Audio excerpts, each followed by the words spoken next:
The podcast in which one man strives to level up his geekhood and helping you do the same, one battle at a time. Now, let's get geeky with Gamer Leaf.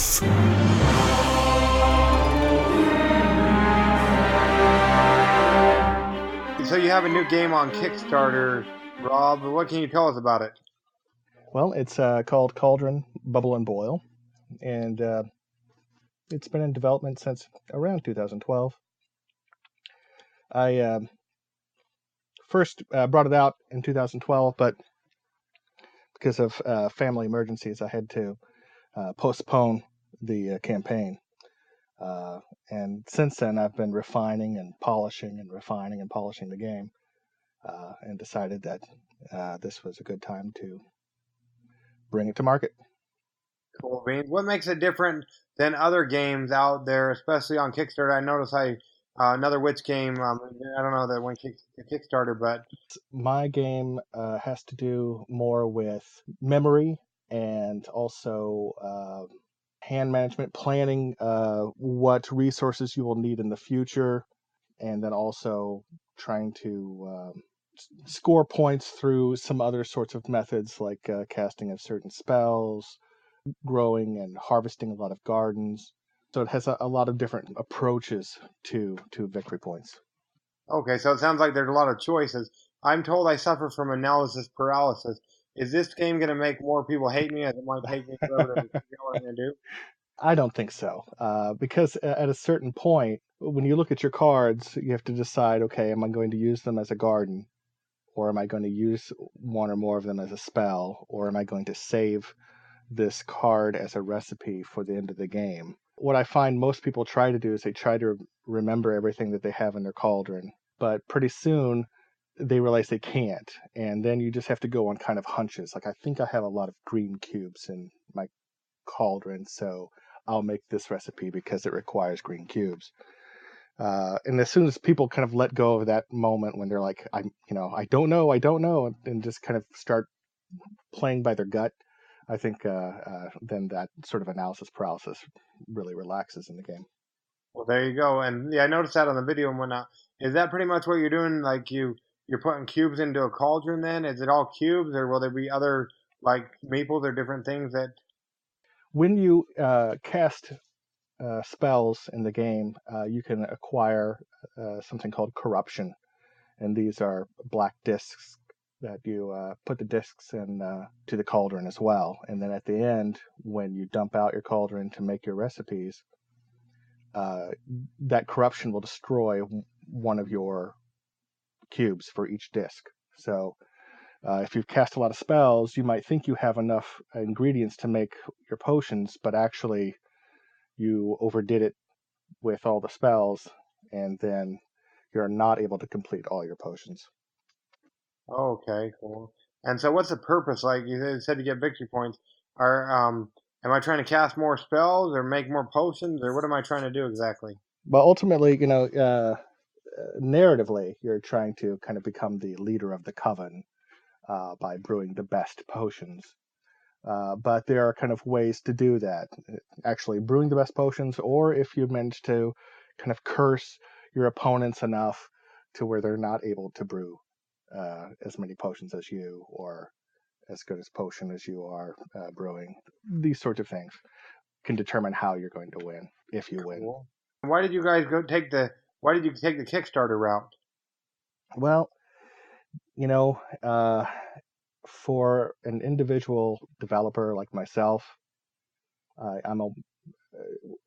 except some of the artwork and some of the layout, virtually everything else has been done by me.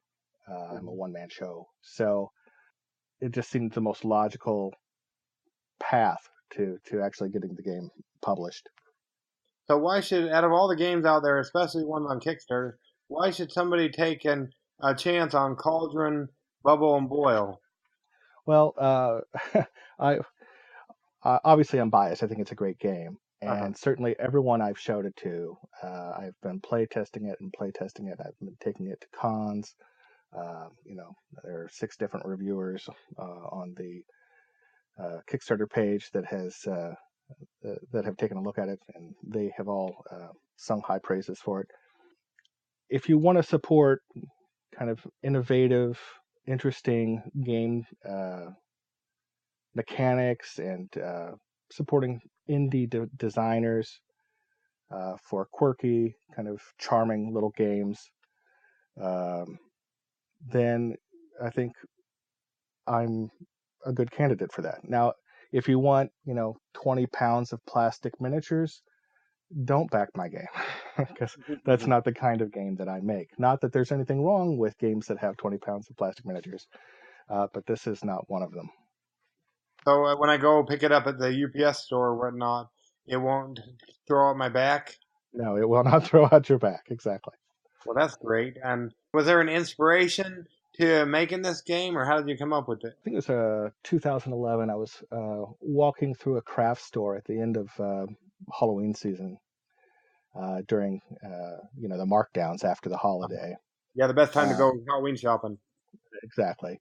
And sometimes I'll go and look for things like that for just inspiration for game design.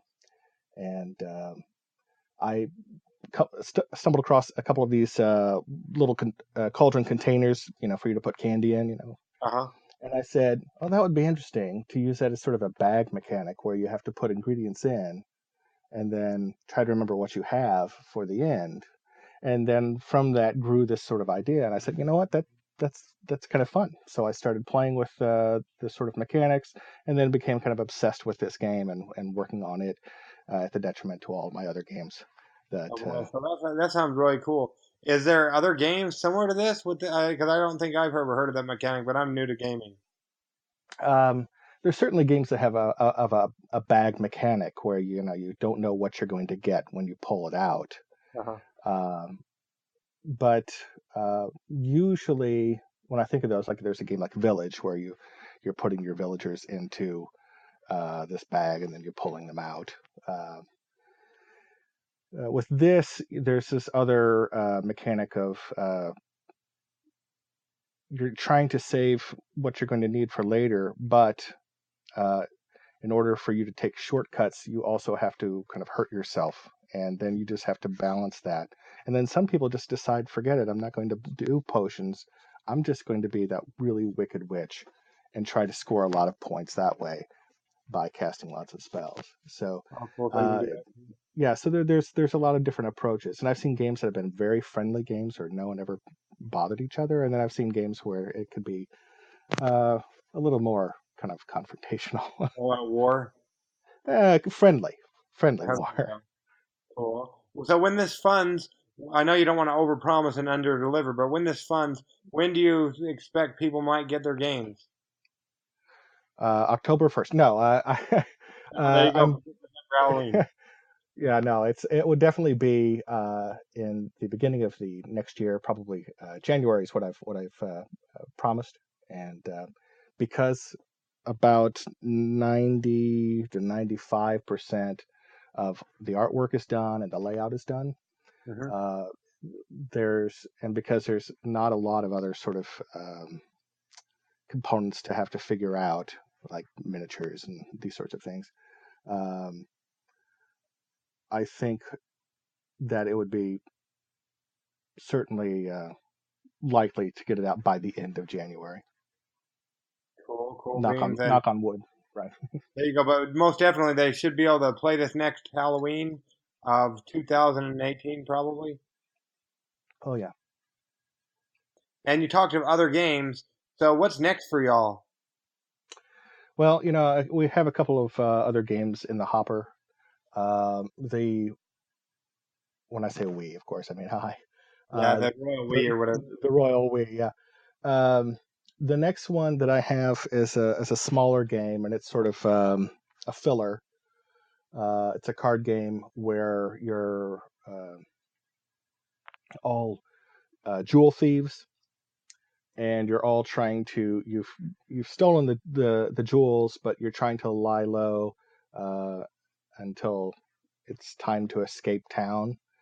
But each of you each of you secretly wants to take all the diamonds, for yourself. So you're playing cards to kind of implicate and put evidence on other players, Awesome. and also to try to protect yourself. But if too many people do the same action, then that draws attention to them, so they end up getting evidence anyway. And then after just a number of 4 rounds, whoever has the least amount of evidence against them wins the game. Oh wow, that's really intriguing. I like that. The sounds of that. When are you going to do a Kickstarter for that, or it's still in the really early stages? Well, it's I still have to do a little more play testing with that. I like to play test the heck out of games before I present them to people. So if I did do a Kickstarter with that, it depends on how successful this one is. Oh, there you go. Yeah, it'll depend on how I go with this other route. There you go. There you go. Yeah, going back to the playtesting, during the playtesting of Cauldron, Bubble, and Boil board game, was there something that just wouldn't work that you just had to scrap because it just wouldn't work? Sure, absolutely. I remember one playtester. His name was Neil, and he said at that time I actually had a victory track, a track to keep track of how many spells that you've cast, Uh-huh. because that's worth victory points, and then also a track to keep track of how many gardens that you've harvested. Okay. And so you're constantly moving these tracks around.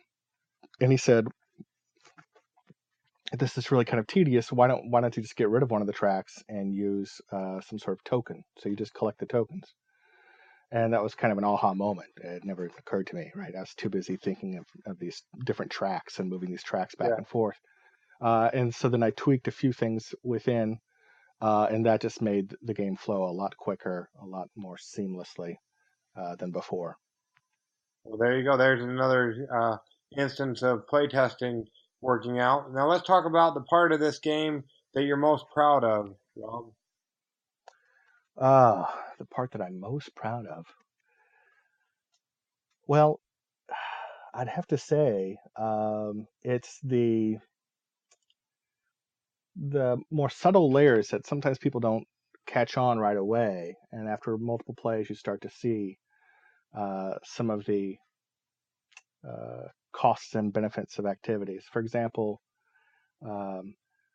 you might decide to cast a spell which allows you to steal some of their ingredients off of their garden, and you think, hey, I just stole all this. That's great. I needed orange cubes. Now I have orange cubes. Uh-huh. But you've also made it easier for them to finish harvesting their garden, right? So now they have less cubes to take off, which means they'll finish their garden sooner, which means they'll get victory points from finishing their garden sooner, which means they can plant another garden sooner. So there's this kind of these hidden costs back and forth that are worked into the game that I think gives it a little more depth, and I appreciate that. I think that's pretty cool. Oh, cool. Awesome. Yeah, that sounds very cool. Now, how did you get into tabletop board gaming? Well, it was around 1982. I got introduced to Dungeons and Dragons. Of course, back then in the 80s, there was also this really great Milton Bradley series games like Axis and Allies, Fortress America, Broadsides and Boarding Parties. So Samurai or Shogun, whatever. Samurai Swords is what they changed it to. But that was my first sort of real introduction to a little more serious board games, and then tabletop games with Dungeons and Dragons. And then so from there it just kind of stuck. So I've been playing games ever since. Cool. And now we don't want you to cheat or anything, but what would be your favorite game, not besides Cauldron, Bubble, and Boil board game? Sure. Well, that's a hard call. There's just so many games out there. I mean, way too many games. Right? So I'm adding mine to the list, right? But I have some different things that I like. like I like sort of farming games like Agricola, but then I also like really narratively driven games like Tales of the Arabian Nights, which is really a chaotic game. You just don't know what's going to happen. You have very little control over your fate, but it is so enjoyable the whole ride uh, through the game that I think that really brings something new and fresh to the table. So that's definitely up there. And then I also like games that kind of uh, require a little bit of tableau building, Civ building like games. Um, Lately, I've been enjoying Mystic Vale a lot, which is a kind of a card drafting game, card building game. But yeah, so there's just so much to choose from. Cool beans, yeah. And so yeah, if you may most definitely, if you want to get add to those games that you talked of, there you go ahead and take a chance on Cauldron, Bubble. Let's see, Cauldron, Bubble and Boil the board game. And we can go ahead and this is running through the 25th of August. It looks like so it's almost over here coming up. Yep, we have 12 days left, 12 or 13 days left. Yeah, and so And by the time we release this, let's see here, and so the 25th. So yeah, we'll have like around a week or a little bit more than a week when we release this episode. So mhm. yeah, you definitely want to not cause an accident. So make sure you pull off to the side of the road, and we'll have this in the show notes, so you can go ahead and just pull off to the side of the road. Hopefully, not too many people are pulling off where you are, because everybody's gonna be listening to this hopefully, and go ahead and back the project, or you can wait till you get home, as my daughter would like to say. You can do that, and we'll make sure this is on the show notes. One last thing, well, I think I already asked, but just for anybody listening who just came in on it, why should they go ahead and back this? Well, first of all, we're continuing to plug along. We're certainly making progress. I'm feeling very confident that we're going to fund. Also, I've been taking a lot of the feedback from the backers in the campaign, and they're involved in naming spells and naming potions. They're involved in they named all the ingredients. Until the campaign began, I always called yellow cubes yellow cubes. Now they have an official name. Uh, and also they requested a deluxe version of the game. Several people did. So I asked them, what do you want in a deluxe version? What are you looking for? What do you like? What's a good price point? And after getting all that feedback from backers, I have just now updated and now offer a deluxe version as well. So it really is an exercise of working together with the backers to make this game even more awesome. And so if you're interested in that sort of experience of being part of the process of making a game, then consider Cauldron, Bubble and Boil. Cool, awesome. And I see something on here about there's certain I know everyone has stretch goals, like if you reach certain funding in the game in the Kickstarter process. Mm-hmm. But I see something here, social stretch goals. What can you tell us about those? Well, those are we're about to hit our second social stretch goal, but these were goals to try to get people interested in spreading the word and telling other people about Cauldron, Bubble, and Boil. Just posting it on Facebook or mentioning it to your friend, or saying something on Twitter. So that after so many shares or so many likes, they would unlock one of the things that were on the list. For example, getting to name the potions, getting to name the spells. If they get high enough, they could even completely design a card. They'll have a kind of a menu, select something from column A and column B and column C to try to make a card together. If they can unlock that, they're about to unlock the second one, I believe. Oh, cool, awesome. So does that mean like everybody who backs it will get to participate in that social stretch goal, or how does that work? Yep, absolutely. So even if they didn't do any sharing, anybody who backs, if that's unlocked, then I will post in the updates and the comments For example, okay, now it's time to name this spell, and this is what it does. What are some good ideas for this kind of spell name? And then people can, shout out the names. And after I've accumulated a fair number, then I'll turn around and say, okay, I've narrowed it down to this group, and now you can all vote. And then they vote, and then whatever wins, that ends up becoming the name. Cool. That's really awesome. So yeah, make sure you go ahead and back that. Pull over to the side of the road. Don't do it while you're driving. Don't want to cause an accident. And then on to our next segment, Rob. It's called "The Adventures in Application Acquisition," in which we pick an app, or their guest picks an app, be it Android, iOS, phone, tablet, computer, or even video game, and we talk a little bit about that. Is there an app? It doesn't have to be necessarily related to board games or whatnot. A while back ago, we had somebody to pick one on travel and whatnot. Is there an app you've been using recently? Well, there's a web app. It's not I think available on iOS or Android. It's a really interesting website. It actually originally funded through Kickstarter, and it's called Tabletopia, and it's actually a virtual tabletop that a lot of manufacturers are now loading their games up onto, and people have started loading their Kickstarter games up to it. So I've tried it out. I've loaded up mine up on it as well to make it available for anybody who wants to try to play the game. It has no sort of AI, right? So it's you have to have multiple people to play it at the same time, and you have to know how to flip the cards and how to move the things. So you have to know how to play the game, but it is there, and there are dozens and dozens and dozens of large manufacturers who have their games there now as well. And so that's kind of cool to be able to have a game at your fingertips, even though you don't own it. Cool. Now, does that So cost, or is that a subscription service or anything? it's I believe they call it like a freemium model, so you can place a certain number of games, but then you can also subscribe to play even more. But just even at the freemium level, just to be able to go and look at sort of the contents of a game, right?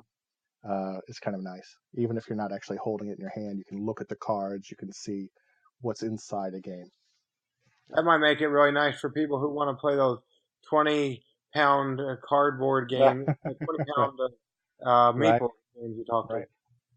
They don't want to throw their backs out and whatnot. So if you own the rights to Tabletop, or Tabletopia, you called it? Tabletopia, yeah. Okay, yeah. So if you own the rights to Tabletopia, what would be one thing you would do to improve it? Well, I would tell the people who run Tabletopia to make it easier to import 3D objects and easier to handle that sort of transition between 2D and 3D objects. For example, when I put my game on there, there's no way for me to load my cauldrons up onto there. I just had to use black bags. Okay, it just has to kind of approximate the cauldron, so something like that. But for the most part, I think they're doing a fine job. There is a little bit of a learning curve for programming on the programming side. That being said, it's a pretty solid platform. I'm not getting anything from them. I'm an unpaid sponsor. So, there you go. So if I wanted to go in there and play Cauldron, Bubble, and Boil board game, I could do that, and it'd be one of those. You said I could play up to a certain amount of free games, but I got to bring my friends or find somebody else who wants to play it, I guess. That's right, yeah. And I believe it's available not only on their website, but you can also play it through Steam. So if you have a lot of games via Steam, you can also have Tabletopia through Steam. But yeah, it's basically you would need more players. Now, some games can be one player. For example, a game I'm excited to try out is one called Role Player, and they have Role Player on Tabletopia, but it's just a one-player version, which was fine for me because I didn't have anyone to play with at the time. So I just kind of played their little single-player, variant, and got to play around with it and get a sense of the mechanics and the rules. So it was nice. Yeah. Cool. And so you heard it here first. If you're listening, anybody from Tabletopia, make it easier for the people with the games to upload those on there and make sure they can put their 3D objects on there. That'll make it a little bit easier. But it sounds like you're doing a great job according to Rob and whatnot. Anyways, so yeah. So I really appreciate you coming on the show, Rob. And where can people, besides coming to your hometown to stalk you, where can they find you? Well, on my website, of course, Magic Circle Games. That's magic-circle-games.com. Also on Twitter, M_C_games, or on Facebook, Magic Circle Games, or Cauldron, Bubble and Boil has a page as well. Also, I'll be lurking around at Gen Con this year, so they might try to grab a game there. So, yep. Cool beans. Yeah, once again, thanks for coming on and joining us. Make sure you guys go over and back the Cauldron, Bubble, and Boil board game over there on the Kickstarters. And so you can start making your own potions, building your own gardens, and trying to become the leader of the coven for the next year. Yep. All right. Thank you so much.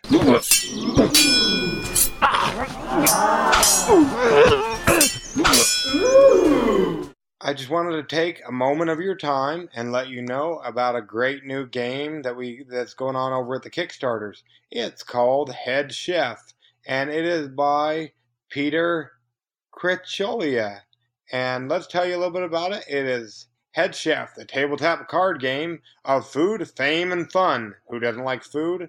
You want to be famous for sure, and you most definitely want to have fun, especially when you're playing games. So go ahead and stock your fridge, cook tasty food, become famous, so famous you may even become Head Chef. Game now on Kickstarter go ahead and search Head Chef. Right now, as the time of this recording, which was a couple days beforehand, Peter was at $2,699 out of $9,500 and $9,522 goal. So go ahead and back this project and get a great game about becoming a famous chef. We'll see you on the flip side.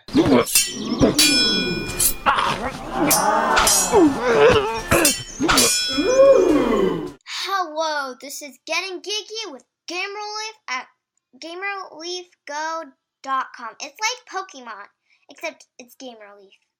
Okay, now what time is it? It's time for Kickstarter Corner with your host, Princess Leaf and GamerLeaf. So like I said, we just got done with Cauldron, Bubble, Boil, and Boil board game. So if you listen to that one, that's great. There are some contests at, I forgot what it's called, but there are some contests. Yeah, some giveaways. And they're on thegiveawaygeek.com.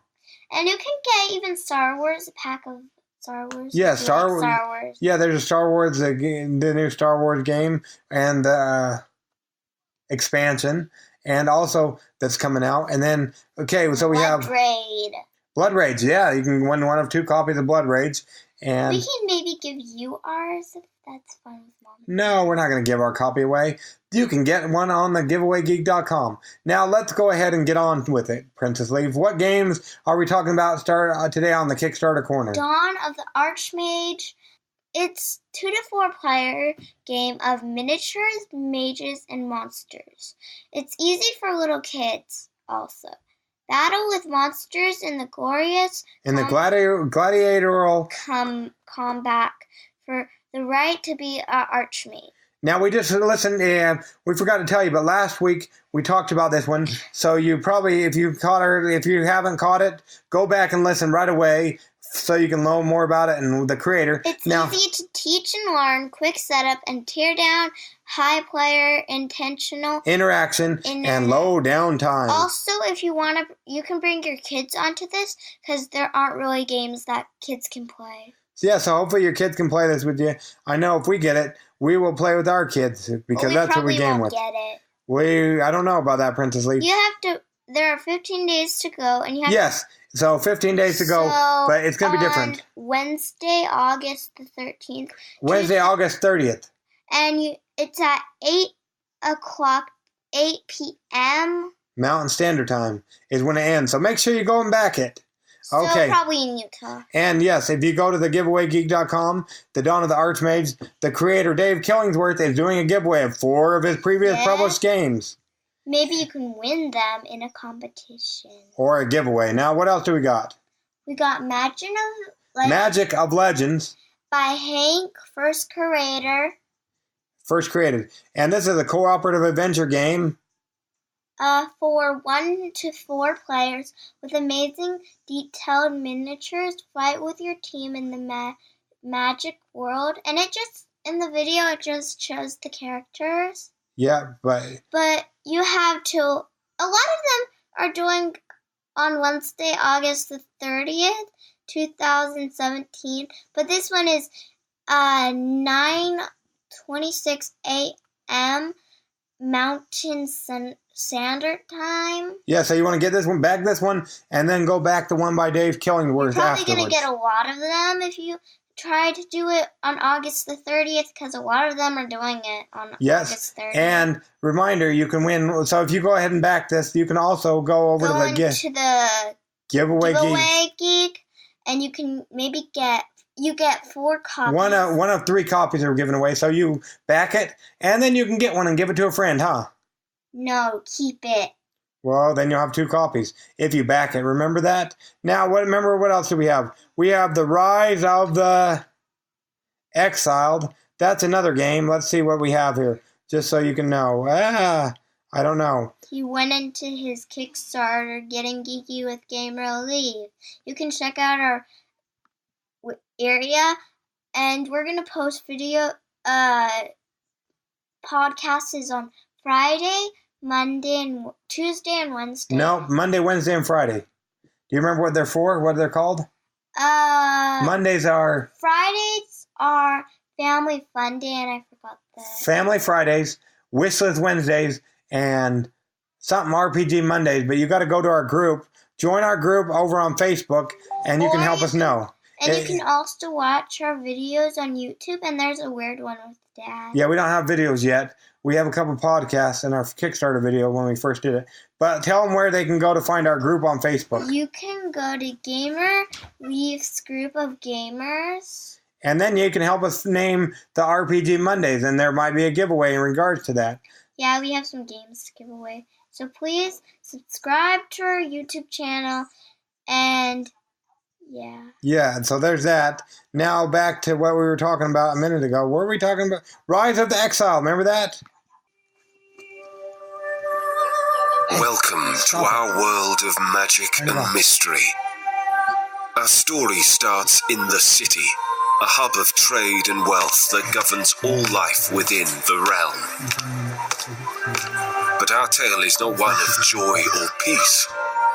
You see, the city had a very powerful protector, and the protector had a problem. While she was given the charge to keep the city safe, her authority was not absolute.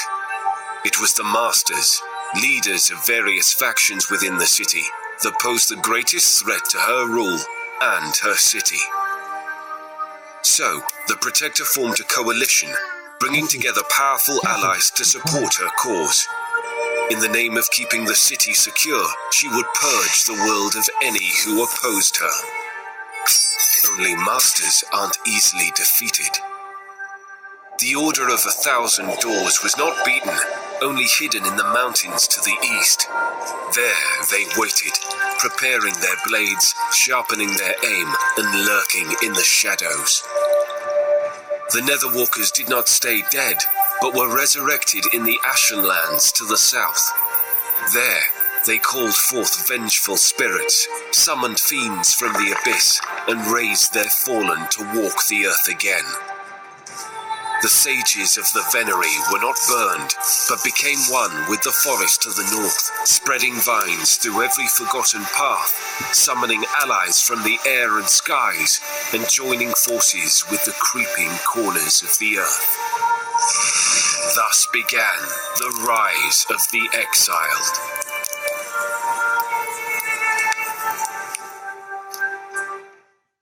Welcome to the Rise of the Exiled campaign. Our story takes place in the city, a hub that governs all life within the realm. But the city is not a peaceful place, with several factions all fighting for control. Each game of Rise of the Exiled is equivalent to a single battle within this overarching world conflict. As a player, you control a single combatant in one of these battles. Rise of the Exiled is unlike any game you've ever played. It takes just minutes to learn.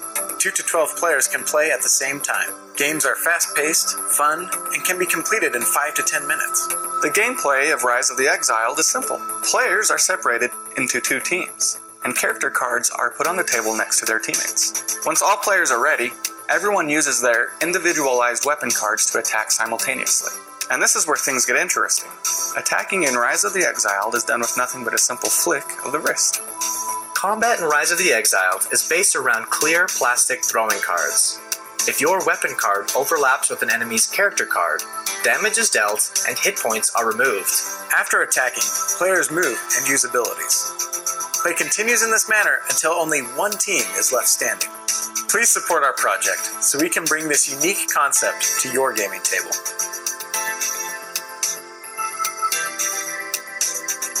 You ever heard a game like that, Princess Leaf? No. What do you think? Yay! Yay, she's getting tired, I think. Well, so that's, and then remember the Cauldron, I don't remember if we said Cauldron and Bubble and Boil. that ends Friday, August 25th. So right now... At 7 p.m. Mountain Standard Time. So you have about a week to go ahead and back that one. So make sure you get on it. Now, tell us who our patrons are and why it's so good to back Patreon.com. Alex, I don't know. Axel, Mercedes-Sadio, I don't know. Ethan, Ireland, Jennifer, Longworth, and Ronald Gagnon. And then let's see, we have a .com, everythingboardgames.com. And they're all backing us. Well, I know one of the reasons you can help keep the lights on and help us edit, especially as if you like anything that you've seen or anything that you will see, please consider backing us on patreon.com/Getting Geeky with Game Relief, as it costs to edit, and we want to be able to bring you great content. Monday, Wednesdays, and Fridays, like Princess Leaf was saying. Now, go ahead and sign off for us, Princess Leaf. Good night, guys.